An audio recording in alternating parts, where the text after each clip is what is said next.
ఎర్రగొట్టే కారం రంగు రుచి ఆచి కారం పొడి. అంబటి రాంబాబు ఇంటిపై దాడిని వైసీపీ తీవ్రంగా ఖండించింది. ఈ నేపథ్యంలోని ఘటనపై డీజీపీకి వైసీపీ లేఖ రాసింది.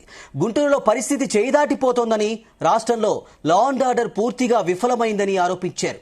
అంబటి రాంబాబుపై హత్యాయత్నం జరిగిందని, ఆయనకు ప్రాణహాని ఉందని ఫిర్యాదు చేసింది. అంబటికి వెంటనే కట్టుదిట్టమైన భద్రత ఇవ్వాలని కోరింది. సంఘ విద్రోహ శక్తులు అంబటి ఇంటిపై దాడి చేశాయని పేర్కొంది. పరిస్థితిని అదుపులోకి తీసుకురావాలని వైసీపీ రాష్ట్ర కార్యదర్శి లేళ్ల అప్పిరెడ్డి డీజీపీకి లేఖ ద్వారా మెయిల్ చేశారు. అలాగే చీఫ్ సెక్రటరీ డీజీపీకి ఫోన్ చేసినా రెస్పాండ్ కాలేదని బొత్స సత్యనారాయణ ఆరోపించారు.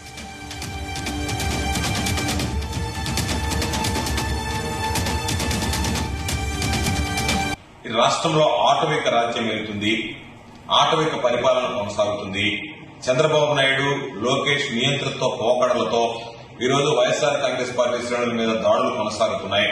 అందులో భాగంగానే ఈరోజు కల్తీ నెయ్యి విషయంలో చంద్రబాబుని గట్టిగా నిలదీసేసరికి చంద్రబాబు, పవన్ కళ్యాణ్ ఇద్దరు కూడా సమాధానం చెప్పుకోలేనటువంటి దుస్థితిలో ప్రజల ముందు దోషులుగా నిలబడాల్సినటువంటి పరిస్థితిలో డైవర్షన్ పాలిటిక్స్ ఒక పక్క ఫ్రస్ట్రేషన్ తో ప్రశ్నించేవారు, మాట్లాడేవారు అందరి మీద దాడులు చేసి తీవ్రంగా అణిచివేయాలనేటువంటి ఒక దుర్మార్గమైనటువంటి కుట్ర పని.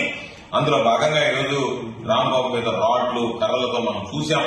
బూతు మాటలు, బూతు పంచాంగం అంతా మాట్లాడి మహిళలు కూడా విచక్షణ మరిచి ఈరోజు రాంబాబు గారి మీద అనరానటువంటి మాటలు మాట్లాడడం, బూతులతో రెచ్చిపోవడం, రాడ్లు అదేవిధంగా ఉన్నటువంటి కర్రలతో అటువంటి దరిద్రమైనటువంటి భాషతో ఆయన తోలనాడి ఆయన ఆవేశంలో మీరు ఈ విధంగా చేస్తున్నారు అని చెప్పి ప్రశ్నించినందుకు వెంటనే ఆయన ఇంటి మీదకి వెళ్లి చంద్రబాబు నాయుడిని ఏమీ అనకపోయినా, ఈరోజు వీడియోలో సాక్ష్యం మేమందరం చూసాము. వీడియో ఎక్కడ కూడా చంద్రబాబు నాయుడిని ఒక్క మాట కూడా ఆయన మాట్లాడినటువంటి పరిస్థితి లేదు.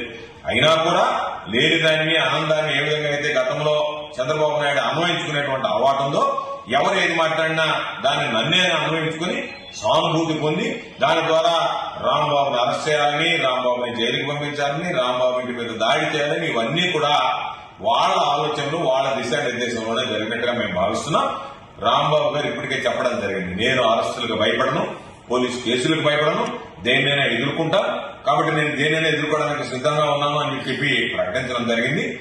ఏది ఏమైనా ఈరోజు అంబటి రాంబాబు గారి మీద జరిగినటువంటి దాడి సభ్య సమాజం తలదించుకునేటువంటి విధంగా మహనీయుడు బిఆర్ అంబేద్కర్ గారు రాసినటువంటి రాజ్యాంగం ఈ రాష్ట్రంలో అమలు కావటం లేదు. ఈ రాష్ట్రంలో ఆటవిక రాజ్యాంగం, నారావారి రెడ్ బుక్ రాజ్యాంగం అమలవుతుంది. అందులో భాగంగానే ఈరోజు అంబటి రాంబాబు గారి మీద హత్యాయత్నం జరిగింది. అంబటి రాంబాబు గారి మీద జరిగినటువంటి హత్యాయత్నానికి సంబంధించి పోలీసులు ప్రేక్షక పాత్ర వహించడాన్ని మేము ఖండిస్తున్నాం, గర్హిస్తున్నాం. డీజీపీ గారు ఒక మాజీ మంత్రిగా పనిచేసినటువంటి వ్యక్తికే ఈరోజు భద్రత కల్పించలేకపోతున్నాడంటే ఈ రాష్ట్రంలో సామాన్యుడి పరిస్థితి ఏ విధంగా ఉంటుందని మనం అర్థం చేసుకోగలం. కాబట్టి ఈ ప్రభుత్వం అనుసరిస్తున్నటువంటి విధానాలు, ఈరోజు ప్రజా వ్యతిరేక విధానాలతో పాటు వాళ్ళ పోకడలు కూడా ప్రజలు గమనిస్తున్నారు. ఎర్రగొట్టే కారం రంగు రుచి ఆచి కారం పొడి.